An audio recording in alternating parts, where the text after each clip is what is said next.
Fakta terbongkar, klaim KKB desak Susi tarik TNI dari Papua ternyata bukan kejadian 2025. Konten yang mengklaim anggota kelompok kriminal bersenjata mendesak Susi Pujiastuti menarik pasukan TNI non-organik dari Papua beredar di Facebook pada 23 November 2025. Unggahan itu menampilkan poster Susi bersama dua pria berseragam hijau. Narasi dalam poster menyebut adanya rekaman suara viral dari Karel Piel-era. Dalam rekaman itu, Karel meminta bekas Menteri Kelautan dan Perikanan tersebut menyampaikan pesan kepada Presiden Prabowo Subianto untuk menarik personel TNI non-organik. Pesan itu disebut sebagai upaya KKB membuka ruang dialog dengan pemerintah.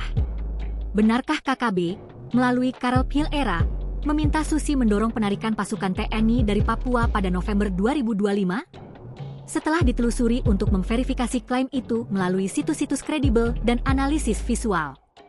Hasilnya, permintaan dari KKB tersebut memang pernah terjadi, namun pada Mei 2023, bukan November 2025. Komunikasi antara pemilik maskapai Susi Air dengan Karel Piel-era pernah diulas sejumlah media.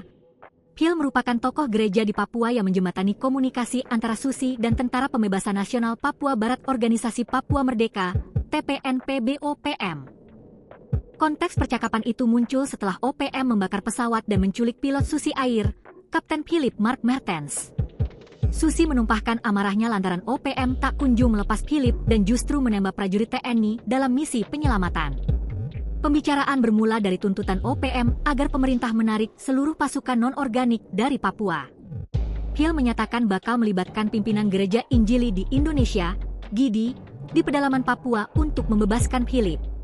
Tujuannya agar persoalan tak berlarut dan pasukan TNI dapat ditarik. Namun, Susi menegaskan pasukan TNI bersiaga di Papua untuk menunggu perintah evakuasi sipil.